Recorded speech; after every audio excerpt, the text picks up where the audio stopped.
লম্বা দীর্ঘ সময় ধরে বিশ্বকর্মা পুজো দিয়ে শুরু হয়েছে আর বাসন্তী পুজো দিয়ে শেষ হবে। এই দীর্ঘ সময় যদি উৎসবের একটা পরিস্থিতি চলে, আবহাওয়া চলে, তার মধ্যে সবচেয়ে বড় পুজোটার নাম হচ্ছে দুর্গা পুজো। এই পুজোর সময় হাজার হাজার লক্ষ লক্ষ মানুষ রাস্তায় নামে, গ্রামের মানুষ শহরে চলে আসে। তাই আমাদের একটা দায়িত্ব বিশেষভাবে থেকে যায়, যাতে করে আমরা নিজেরা শৃঙ্খলা পরায়ণ হয়ে পুজোগুলো করি, রেসপন্সিবল হয়ে পুজোগুলো করি। যে ডাইরেক্টিভগুলো দেওয়া হয় এটা কোনো পার্টিকুলার ক্লাবকে বা পুজো কমিটিকে নয়, সর্বসাধারণের জন্য এই ডাইরেক্টিভ আমার মনে হয় আমাদের প্রত্যেকের মেনে চলা উচিত।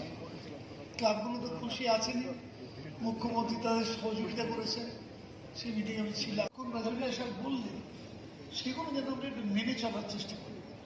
না মানানোর মধ্যে কোনো কৃতিত্ব নেই, কিন্তু আমি এটা মানি।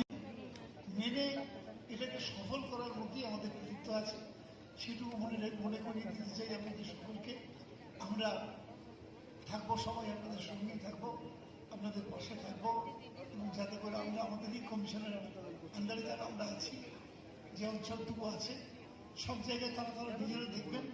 আমরা অন্তত আমাকে গৌরবের সঙ্গে যেন বলতে পারি যে আমাদের এই অঞ্চলে আমরা সুষ্ঠুভাবে সুন্দরভাবে এই পুজোর কটা দিন কাটিয়ে দিতে পেরেছি। মেনে এটাকে সফল করার মধ্যেই আমাদের কৃতিত্ব আছে, সেটুকু মনে করিয়ে দিতে চাই আপনাদের সকলকে। আমরা থাকবো, সবাই আপনাদের সঙ্গেই থাকবো, আপনাদের পাশে থাকবো, এবং যাতে করে আমরা আমাদের এই কমিশনের আন্ডারে যারা আমরা আছি, যে অঞ্চলটুকু আছে, সব জায়গায় তারা নিজেরা দেখবেন।